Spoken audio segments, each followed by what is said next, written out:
જય દ્વારકાધીશ મિત્રો, તો આજે મારો બર્થડે છે તો અમે બધા અત્યારે જઈએ છીએ ગોરખે દાદાના સાનિધ્યમાં. તો આમીની વ્લોગમાં તમે જોડાયા રહેજો. તો મારા પપ્પા ગાડી ચલાવી રહ્યા છે, આયુષભાઈ.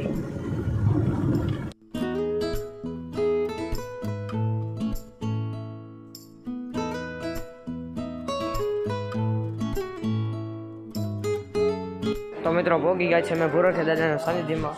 તો તમે જોઈ શકો છો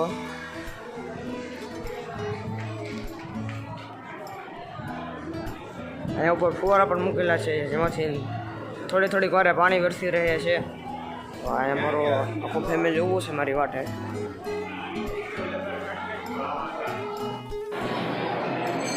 તો મિત્રો જોઈ શકો છો તમે અહીંયા કેટલા બધા ભક્તો મંદિરમાં આવી રહ્યા છે.